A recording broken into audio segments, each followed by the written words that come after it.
அப்போ அதற்காக தான் கர்த்தர் என்ன செய்கிறாரு, உனக்கு நதியை போல ஒரு சமாதானத்தை கர்த்தர் தருகிறார். அப்போ நதி என்ன செய்யணும்னா உன் அலங்கம் முழுவதிலும் என்ன செய்யாது, பாய்ந்து ஓடும். உன்னுடைய காரியங்கள் எதெல்லாம் இருக்கிறதோ, எங்கெங்கெல்லாம் இருக்கிறதோ, உன் அலங்கத்துக்குள்ள என்னென்னலாம் காணப்படுகிறதோ அது எல்லாவற்றிலும் உன்னுடைய சமாதானம் அது நிரப்ப செய்யும். அல்லேலூயா. ஆகவே ஆண்டவர் சொன்னார், நம்முடைய புதிய ஏற்பாட்டில் பார்த்தீங்கன்னு சொன்னால் லூக்கா 10:5 வாசிங்க. அதனால தான் ஆண்டவர் இப்படி சொன்னார். லூக்கா 10:5 வாசிக்கலாம். ஒரு வீட்டில் பிரவேசிக்கிற போது அல்லேலூயா. முதலாவது ஒரு வீட்டுக்குள்ள போகும்போது முதலாவது என்ன சொல்றாரு, இந்த வீட்டுக்கு சமாதானம் உண்டாகணும்னு சொல்றாரு. இந்த வீட்டுக்கு சமாதானம். அப்போ ஒரு வீட்டுக்கு என்ன தேவை, சமாதானம் தேவை. வீட்டுக்குள்ள சமாதானம் இல்லைன்னு சொன்னா வீட்டுக்குள்ள எல்லாம் இருந்தாலும் கூட வீட்டில் என்ன பண்ண முடியாது, தங்க முடியாது. நிறைய பேர் சொல்றாங்க வீட்டை விட்டு எங்கன்னா ஓடிடலாமான்னு இருக்குது.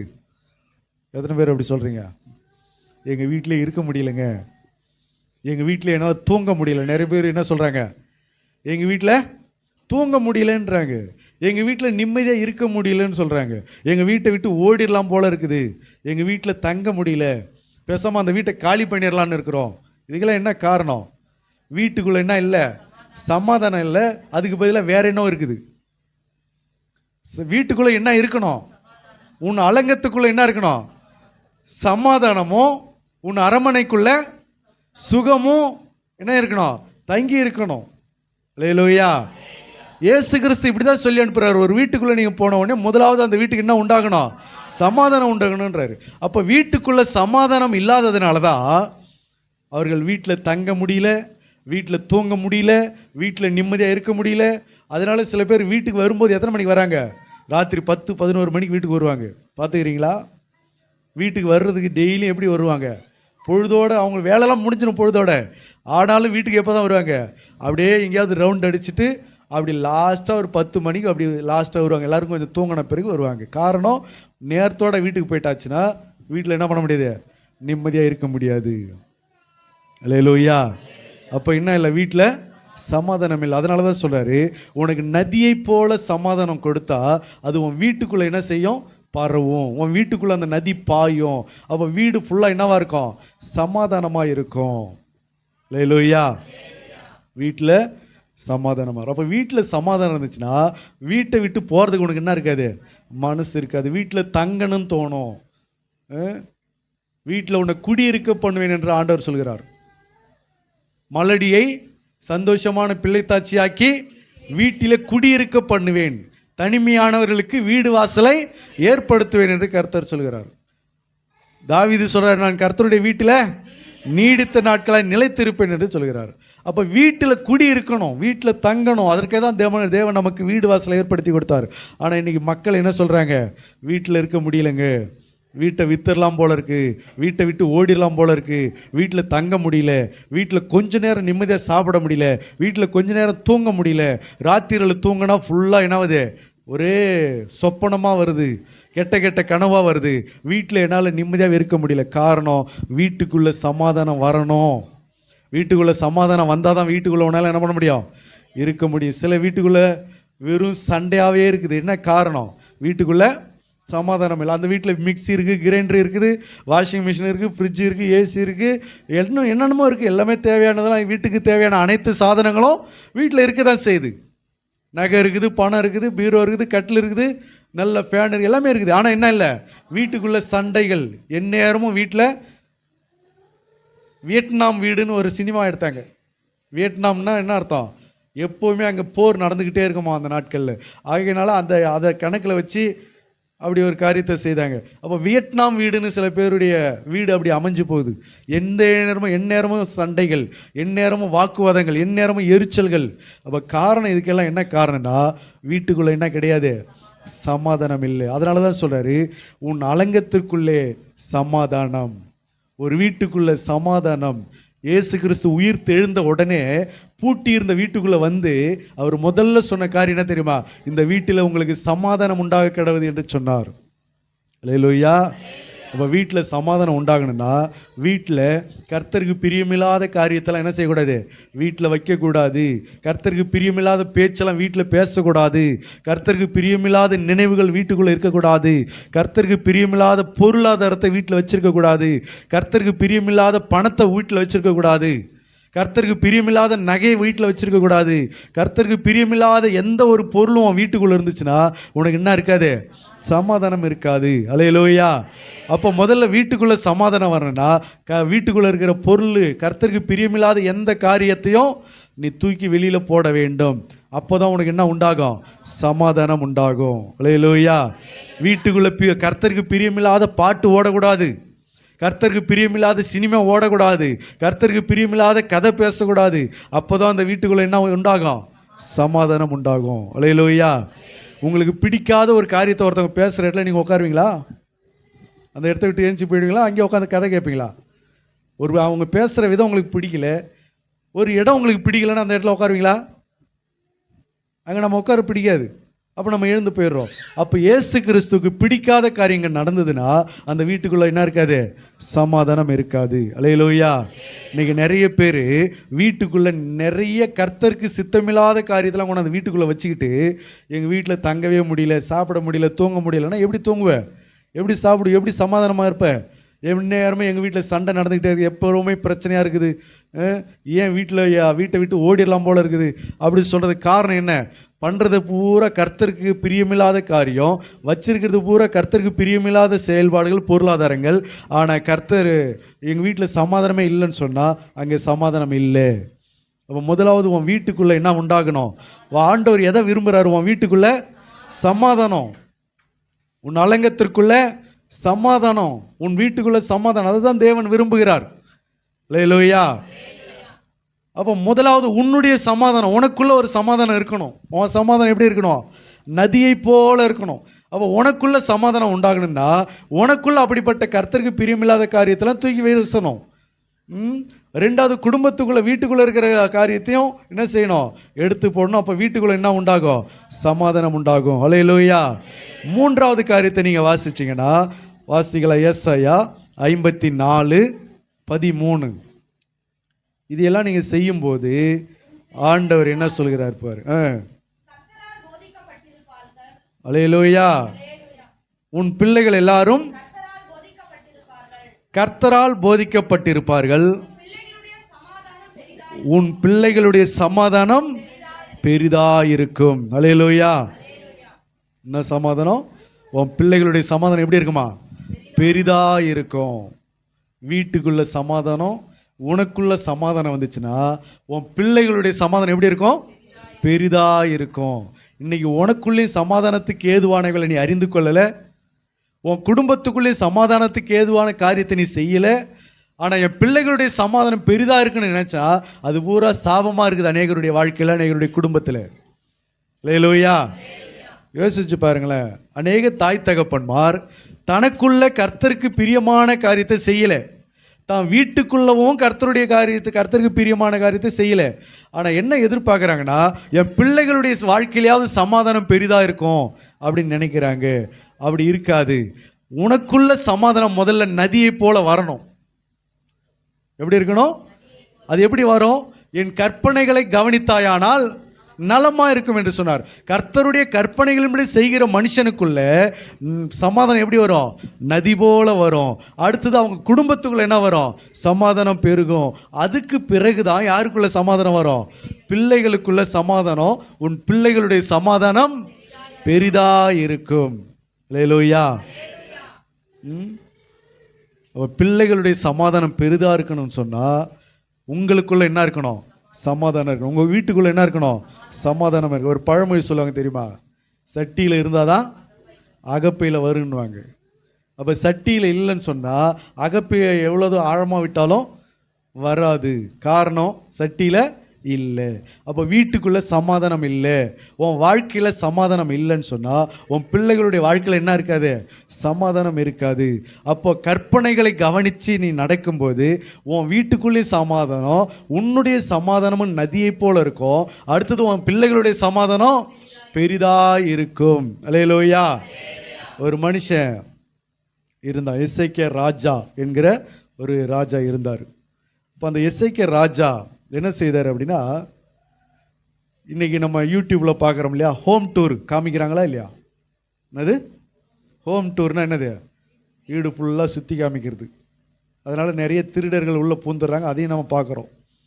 அதாவது இவங்களே காமிச்சிடறாங்க எங்கள் வீட்டினுடைய லொக்கேஷன் எப்படிலாம் இருக்குது, எந்த சைடில் பீரோ இருக்குது, எந்த சைடில் பெட்ரூம் இருக்குது, எந்த சைடில் பாத்ரூம் இருக்குது, எந்த சைடில் கிச்சன் ரூம் இருக்குது, எந்த சைடில் ஹால் இருக்குது, எங்கே எது இதெல்லாம் இருக்குதுன்னு இவங்களே என்ன பண்ணிடுறாங்க, எல்லாத்தையும் ஹோம் டூர்னு போட்டு காமிச்சிடுறாங்க. அது யாருக்கு ஈஸியாக போயிடுது? திருடனுக்கு, கொலைகாரனுக்கு ஈஸியாக போயிடுது. அவன் அழகாக எந்த டைமில் போனால் அங்கே எல்லாம் செய்யலான்றது. இப்போ கூட யூடியூப்பில் ஒரு சமீபத்தில் ஒரு வீடியோ போட்டு ஒரு அம்மா அழுவுது, ஹோம் டூர் காமிச்சு கடைசியில் என் வீடு பூரா காலி ஆகிடுச்சு அப்படின்னு சொல்லிட்டு. ஆகவே இந்த மாதிரி ஒரு மனுஷன், எசேக்கியா ராஜா என்கிற ஒரு மனுஷன், அவனுடைய வீட்டை, அவனுடைய பொக்கிஷத்தை எல்லாத்தையும் ஹோம் டூராக போட்டு காமிச்சான். எப்படி காமிச்சான்னா, அவன் ஒரு நாள் வியாதிப்பட்டு படுத்துக்கிட்டான். அவன் வியாதிப்பட்டு படுத்த உடனே பாபிலோன் ராஜாவானவர் என்ன செஞ்சார்னா, அவனை விசாரிப்பதற்கு சில ஆட்களை அனுப்பினார். அப்போ விசாரிப்பதற்கு சில ஆட்களை அனுப்பின உடனே அவர்கள் நலம் விசாரித்தாங்க, வந்து பார்த்தாங்க. பார்த்து முடிஞ்ச உடனே இவன் என்ன செஞ்சான்னா, அவன் வந்தவங்களை எல்லாரும் வீட்டில் போய் அப்படி சுற்றி காமிச்சான். இப்போ நம்ம கூட யாராவது சொந்தக்கார வீட்டுக்கு வந்தாங்கன்னா என்ன செய்வோம், நம்ம வீடெல்லாம் சுற்றி காமிக்கிறோம் இல்லையா? இது தென்னை மரங்க, இது கொய்யா மரங்க, இது நேற்று வச்ச மரங்க, இது அதுங்க, இது அது இதுன்னு சொல்லி எல்லாம் நம்ம பண்ணுறோம். நம்ம வீடு ஃபுல்லாக இது வரைக்கும் என்னுடைய இடம், அது வரைக்கும் அவங்களுடைய இடம், இது என்னுடைய இடத்துல சேர்ந்தது, இந்த மரம் என் இடத்துல இருக்குது, இது எல்லாத்தையும் நம்ம என்ன பண்ணுறோம், சுற்றி காமிக்கிறோம். அதுபோல் அவன் என்ன செஞ்சான்னா, நம்ம பீரோவில் காமிக்கிறதில்ல, ஆனால் அவன் என்ன செஞ்சான்னா, தன்னுடைய பொக்கிஷங்கள் எல்லாவற்றையும் என்ன செஞ்சானா சுற்றி காண்பிச்சான். அவன் சுற்றி காமிச்சிட்டு, அவன் சுற்றி காண்பிக்காமல் காரியம் ஒன்றுமே இல்லையா, எல்லாத்தையும் காமிச்சிட்டானா. காமிச்சிட்டு அவன் போயிட்டான். அவனும் பார்த்துட்டு போயிட்டான். பார்த்துட்டு போன உடனே ஏசாயா தீர்க்கதரிசி இப்போ அவர்கிட்ட ஆண்டவர் அனுப்புகிறார். ஏசாயா தீர்க்கதரிசி போயிட்டு எசேக்கியா ராஜாவை பார்த்துக்காரு. யாரோ பேசிக்கிட்டு இருந்தாங்களா, யார் அவங்கன்னு கேட்குறாரு. பாபிலோன் ராஜா என்னை விசாரிக்கிறதுக்கு ஆள் அனுப்பியிருக்கிறாரு அவர் தான் அப்படின்னு. சரி, அவங்க என்ன செஞ்சாங்க? வந்தாங்க, என்னை நலம் விசாரித்தாங்க, அவங்களுக்கு என்னுடைய வீட்டு வாசலை எல்லாத்தையும் சுற்றி காமிச்சேன். எல்லாத்தையும் சுற்றி காமிச்சேன், ஆமாம் எல்லாத்தையும் சுற்றி காமிச்சேன். அவர்களுக்கு நான் காண்பியாத பொருள் ஒன்றுமே இல்லை அப்படின்னு சொன்னான். அல்லேலூயா. அடுத்து வாசிங்க, ஏசாயா 39.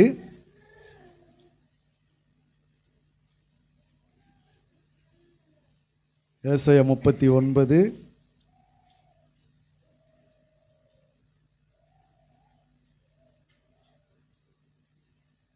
4வது வசனம். அப்பொழுது அவன், உம்முடைய வீட்டில் என்னத்தை பார்த்தார்கள் என்று கேட்டான். அதற்கு எசேக்கியா, என் வீட்டில் உள்ளது எல்லாவற்றையும் பார்த்தார்கள், என் பொக்கிஷங்களில் நான் அவர்களுக்கு காண்பியாத பொருள் ஒன்றும் இல்லை. அல்லேலூயா. என்ன சொல்றாரு? என்னுடைய பொக்கிஷத்தில் அவர்களுக்கு நான் காண்பியாத பொருள் ஒன்றுமே இல்லை என்றான். அப்பொழுது ஏசாயா எசேக்கியாவை நோக்கி, சேனைகளுடைய கர்த்தரின் வார்த்தை கேளும். சரி, நீ சுற்றி காமிச்சிட்டல, இப்போ கர்த்தர் சொல்கிறத கவனமாக கேளு அப்படின்னு. சேனைகளுடைய வார்த்தை, கர்த்தருடைய வார்த்தை கேளும். இதோ நாட்கள் வரும், அப்பொழுது உன் வீட்டில் உள்ளதிலும் உன் பிதாக்கள் இந்நாள் வரைக்கும் சேர்த்ததிலும் ஒன்றும் மீதியாய் வைக்கப்படாமல் எல்லாம் பாபிலோனுக்கு கொண்டு போகப்படும். நீ பெறப்போகிற உன் சந்ததியாகிய உன் குமாரரிலும் சிலர் பாபிலோன் ராஜாவின் அரண்மனை வேலைக்காரராய் இருப்பார்கள் என்று கர்த்தர் சொல்கிறார் என்றான். அல்லேலூயா. இப்போ ஏசாயா என்ன சொல்றாரு? எல்லாத்தையும் சுற்றி காமிச்சிட்டல, இப்போ கர்த்தருடைய வார்த்தைகள். ஒரு காலம் வரும், ஒரு டைம் வரும், அப்போ உன் பிள்ளைகள், உன் பொக்கிஷம் நீ சேர்த்து வச்சது, உன் பிதாக்கள் சேர்த்து வச்ச எல்லா பொக்கிஷம் உன் பிள்ளைகள் முதற்கொண்டு எங்கே போவாங்க? பாபிலோனுக்கு போவாங்க. அப்போ உன் பிள்ளைகள் முதற்கொண்டு பாபிலோனில் அரண்மனையில் வேலை செய்வாங்க அப்படின்னு சொன்ன உடனே இப்போ எசேக்கியா ராஜா என்ன சொல்றாரு பாருங்க. அப்பொழுது எசேக்கியா ஏசாயாவை நோக்கி, நீர் சொன்ன கர்த்தருடைய வார்த்தை நல்லதுதான், என் நாட்களிலாவது சமாதானமும் உண்மையும் இருக்குமே என்றான். இப்போ எசேக்கியா ராஜா என்ன சொல்றாரு தெரியுதுங்களா? நீங்க சொன்ன வார்த்தையின்படி நடக்கட்டும், நல்லதுதான், கர்த்தருடைய வார்த்தை நல்லதுதான். ஆனால் அவன் என்ன சொல்கிறாரு? என்னுடைய நாட்களிலாவது, என் நாட்களிலாவது சமாதானம் உண்மையும் இருக்குமே என்றான். ஏசாயா என்ன சொல்றாரு? கர்த்தருடைய வார்த்தையை, உன் பிள்ளைகள் எல்லாரும் அரண்மனைக்கு போய் வேலை செய்வாங்கடா, உன் பிள்ளைகள் எல்லாரும் போய் அரண்மனையில் வேலைக்காரங்களா இருப்பாங்கன்றாரு. எசேக்கியா ராஜா அதுக்கு என்ன சொல்றாருன்னா, என் நாட்களிலாவது சமாதானம் இருக்கட்டும்ன்றாரு. அல்லேலூயா. அப்படின்னா என்ன அர்த்தம்? என் பிள்ளைங்க கேட்டு கேட்டாவோ எனக்கு என்னங்க, நான் என்னுடைய வாழ்க்கையிலாவது நான் நல்லா இருந்தால் போதுங்க அப்படின்னு. அல்லேலூயா. ஒரு தகப்பன், ஒரு தாய், ஒரு பெற்றோர்கள் என்ன செய்யணும் தெரியுமா? தன் பிள்ளைகளுடைய வாழ்க்கைக்கு சமாதானத்தை தேடி வைக்க வேண்டும். எசேக்கியா ராஜா சொல்றாரு, என் பிள்ளைகளுடைய வாழ்க்கையில சமாதானம் இருந்தா என்ன, இல்லைன்னா என்ன, என் நாட்களிலாவது சமாதானமும் உண்மையும் இருக்குமே. பிள்ளைகள் எல்லாரும் வேலைக்காரங்களா போவாங்க, அடிமையா போவாங்கன்னு சொல்றாரு. அதை பத்தி அவர் கவலைப்படலை. என் நாட்களிலாவது சமாதானமா இருந்துட்டு நான் போயிடுறேங்கன்றாரு. அப்போ ஒரு நல்ல தாய் தகப்பன் தன் பிள்ளைகளுக்கு சொத்து சேர்க்கிறமோ இல்லையோ, எதை சேர்க்கணும்? சமாதானத்தை சேர்க்கணும். அல்லேலூயா. அதனால தான் சொல்றாரு, உன் பிள்ளைகளுடைய சமாதானம் எப்படி இருக்கும்? பெரிதா இருக்கும் என்று கர்த்தர் சொல்கிறார். அப்போ பிள்ளைகளுடைய சமாதானம் பெரிதா இருக்கணும் சொன்னா என்ன செய்யணும்? நம்ம கர்த்தரை உறுதியாய் பற்றி கொள்ள வேண்டும். அவரை மட்டுமே நம்ப வேண்டும். அல்லேலூயா. அவருடைய கற்பனைகளை கவனிக்க வேண்டும். அவருடைய சித்தத்தின்படி செய்யும்போது, அவருடைய வார்த்தையின்படி நம்ம கீழ்ப்படிந்து நடக்கும்போது, கர்த்தர் நம்முடைய சமாதானம் நதியை போல இருக்கும். நம்முடைய குடும்பத்துக்குள்ள சமாதானம் இருக்கும். நம்முடைய பிள்ளைகளுடைய சமாதானம் பெரிதாக இருக்கும். இதுதான் பூரண சமாதானம். அல்லேலூயா.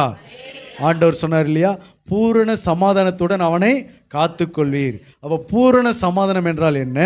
நாம் மட்டுமே சமாதானமாக இருக்கிறது இல்லை. எசேக்கியா ராஜா சொன்ன மாதிரி, நான் மட்டுமே என் வாழ்க்கையில மட்டுமே சமாதானமாக இருந்தால் போதும்னு இல்லை, என் பிள்ளைகளுடைய வாழ்க்கையில் என்ன இருக்கணும்? சமாதானம். என் குடும்பத்தில் சமாதானம் இருக்கணும். அதுதான் ஒரு நல்ல தகப்பன், நல்ல தாய், நல்ல பெற்றோர்கள் சம்பாதிக்கிற ஒரு பெரிய பொக்கிஷம். அதுதான். நான் மட்டும் சமாதானமாக இருந்துட்டு போயிடுறேங்க, நான் மட்டும் நிம்மதியாக இருந்துட்டு போயிடுறேங்க, நான் மட்டும் எங்கேயாவது இருந்துட்டு போயிடுறேங்க அப்படின்னு சொல்லி அப்படி தன்னுடைய சமாதானத்துக்காக மட்டும் ஓடுகிறவர்கள் நல்ல தாய் தகப்பன் அல்ல. தன் பிள்ளைகளுடைய சமாதானம் பெரிதாக இருப்பதற்கு பாடுபடுகிறவர்கள் தான் நல்ல தாய் தகப்பன்மார்கள். அப்போ இந்த வசனத்தை கேட்குற பிள்ளைகள், நீங்கள் உங்கள் பிள்ளைகளுடைய சமாதானம் எப்படி இருக்கணும்? உன் பிள்ளைகளின் பிள்ளைகளை காண்பாய், எருசலேமுக்கு உண்டாகும் சமாதானத்தை காண்பாய் என்று வேதம் சொல்கிறது, சங்கீதம் 128. அப்போ பிள்ளைகளுடைய சமாதானம் பெரிதாக இருக்கணும் அவங்களுக்கு. அப்போ அந்த சமாதானத்தை நீ சேர்த்து வைக்கணும், அந்த சமாதானத்தை நீ சம்பாதிச்சு வைக்கணும். அப்போ அந்த சமாதானம் உனக்குள்ளேருந்து வரணும். எப்படி வரணும்? உன்னுடைய சமாதானம் நதியை போல பாய்ந்து உன் வீட்டுக்குள்ளே வரும், உன் அலங்கத்துக்குள்ளே வரும், அடுத்தது யாருக்குள்ளே வரும்? உன் பிள்ளைகளுக்குள்ளே வரும். அது பெரிதாய் காணப்படும். அல்லேலூயா. ஆகினால கர்த்தருடைய பிள்ளைகள், இந்த நாட்களிலே உங்களுடைய குடும்பத்தையும் உங்களுடைய பிள்ளைகளையும் உங்களுடைய வீட்டையும் கர்த்தர் சமாதானத்தினால நிரப்புவாராக. உங்கள் பிள்ளைகளுக்கு இன்றைக்கி நிறைய தாய் தகப்பன்மார் பெற்றோர்களுக்கு சமாதானத்தை சம்பாதிச்சு வைக்கல, எதை மட்டும்தான் சம்பாதிச்சு வச்சு ஓடிக்கிட்டு இருக்கிறாங்க. நிறைய சொத்துக்களை சேர்த்து, நிறைய பணத்தை சேர்த்து குவிச்சுக்கிட்டு ஓடி இருக்கிறாங்க. ஆனால் பிள்ளைகளுக்கு சமாதானத்தை சேர்க்கலை. தாயின் தகப்பனும் தேவனுக்கு பயந்து அவருடைய வழிகளில் நடந்தாதான் உன் பிள்ளைகளுடைய சமாதானம் பெரிதாக இருக்கும். கர்த்தருக்கு பயந்து அவருடைய வழிகளில் நடக்கிறவன் எவனோ அவன் பாக்கியம், அவன் பிள்ளைகள் அவன் பந்தியை சுற்றிலும் ஒலிவ மர கன்றுகளை போல இருக்கும். அப்போ தாயின் தகப்பனும் கர்த்தருக்கு பயந்து நடந்தாங்கன்னா பிள்ளைகளுடைய சமாதானம் பெரிதாக இருக்கும். தாயின் தகப்பனும் கர்த்தருக்கு பயப்படாமல் சம்பாதிக்கிறதுலேயே குறியாக இருந்தீங்கன்னு சொன்னால் பிள்ளைகளுடைய சமாதானத்தை நீ பெரிதாக பார்க்க முடியாது. அது ஒரு நாள் வேதனையில் போய் முடியும். ஆகையினால் அந்த மாதிரி காரியத்தில் நம்ம செய்யாமல் உங்களுடைய மனது கர்த்தரை உறுதியாய் பற்றி கொண்டிருக்க வேண்டும். கர்த்தரையை நம்பி இருக்க வேண்டும். அவருடைய கற்பனைகளை கவனிக்கும் போது உங்களுடைய பிள்ளைகள், உங்கள் பிள்ளைகள் எல்லாரும் கர்த்தரால் போதிக்கப்பட்டு இருப்பாங்க. உங்கள் பிள்ளைகள் எல்லாரும் எப்படி இருப்பாங்க? கர்த்தரால் போதிக்கப்பட்டு இருப்பாங்க. அவருடைய சமாதானம் எப்படி இருக்கும்? பெரிதாக இருக்கும். அல்லேலூயா. ஆகவே இந்த நாட்களிலே உங்கள் பிள்ளைகள் எல்லாரும் சமாதானமும் பெரிதாய் காணப்படும்படிக்கு ஆண்டவர் ஆசீர்வதிப்பாராக. ஆமேன். ஜெபிக்கலாம்.